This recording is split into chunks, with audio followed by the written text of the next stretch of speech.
আমাৰ প্ৰায় 25খনকৈ বেছি বিপণীয়ে আমাক ইতিমধ্যে বিপণী হিচাপে 50ৰ ওপৰ হ'ব আৰু প্ৰতিষ্ঠান হিচাপে 25খনৰ ওপৰ হ'ব। যি কি নহওক আমাৰ এতিয়া 50খন ইতিমধ্যে আমাক বুক হৈছে আৰু আমি আশা কৰিছোঁ আৰু বাঢ়িব। গতিকে আমাৰ উদ্যোক্তা হিচাপে সাংস্কৃতিক কললে যিমানখিনি অসমৰ হওক বা অসমৰ বাহিৰৰ হওক যিখিনি আমাৰ আগশাৰী যিখিনি প্ৰশাসন গোষ্ঠী আছে এতিয়া যোগাযোগ কৰি আছে।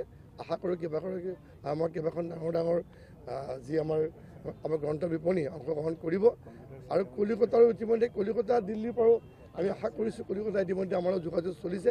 গতিকে আমাৰ ৰাজ্যিকে হওক বা ৰাষ্ট্ৰীয় পৰ্যায়ত কেইবাগৰাকী গ্ৰন্থ বিপণীয়ে অংশগ্ৰহণ কৰিব আৰু আমি আশা কৰিছোঁ খুব সুন্দৰ আৰু সফলভাৱে এইবাৰ গ্ৰন্থমেলা ৰূপায়িত হ'ব আৰু সকলো ৰাইজে আমি অংশগ্ৰহণ বিচাৰিছোঁ।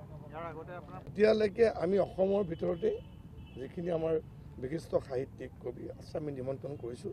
তাৰে আভাস ইতিমধ্যে আপোনাক আমি এটা দিছোঁ। তাৰ বাহিৰে আৰু 2-4জন আমাৰ হয়তো যোগ হ'ব।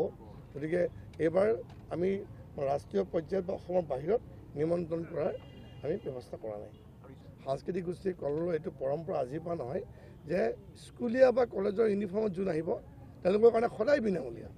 গতিকে আমি আহ্বান জনাইছোঁ স্কুলৰ ছাত্ৰ ছাত্ৰীসকলক কলেজৰ ছাত্ৰ ছাত্ৰীসকলক আহক আৰু কিতাপ যিটো পঢ়াৰ এটা অভ্যাস কৰি উঠক।